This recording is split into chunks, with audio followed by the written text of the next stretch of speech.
ఈ చెట్లకున్న ప్రతి అవయవము లోకోపకారం కోసమే, అంతే కదా. ఆకులు గాని, పువ్వులు గాని, పళ్ళు గాని, బెరడు గాని, వ్రేళ్లు గాని, కట్టెలు గాని, జిగురు గాని, ఆఖరి కాల్చేకొచ్చే పొడి గాని, బొగ్గులు గాని, చిగుళ్ళు గాని అన్ని ఉపయోగములే. ఏతావత్ జన్మ సాఫల్యం దేహినామిహ దేహిషు. వీటి వల్ల మనం తెలుసుకోవాల్సిన పాఠం ఏమిటంటే, అంటే వృక్షాల వల్ల మానవ జాతి ఏం పాఠం నేర్చుకోవాలో కృష్ణ పరమాత్మ చెప్తున్నాడు. ఇది ఏ కాలానికైనా సరిపోయే పాఠమేగా.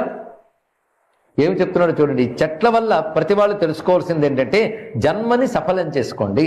ఎలా సఫలం చేసుకోవాలి?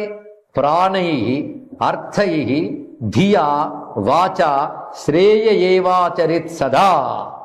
ఇవి తమకొచ్చిన చెట్టు అవయవాలతో లోకానికి ఎలా ఉపకరిస్తున్నాయో, మానవుడు తనకు భగవంతుడి చేత ఇవ్వబడినటువంటి దేహముచే, ప్రాణముచే, సంపదతే, బుద్ధితే, వాక్కుచే ఇతరులకు శ్రేయస్సు కలిగేలా జీవించాలి. ఇది మనకు చెప్పి నేర్పుతున్నాడు అన్నాడు.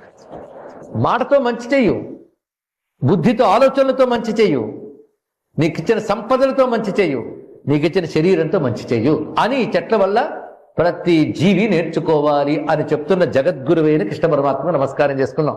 ఒక గీతలోనే కృష్ణుడు జగద్గురువు కాదు, ఆయన స్వరూపమే జగద్గురు స్వరూపం. ఆయన చెప్పిన ప్రతి మాట గీత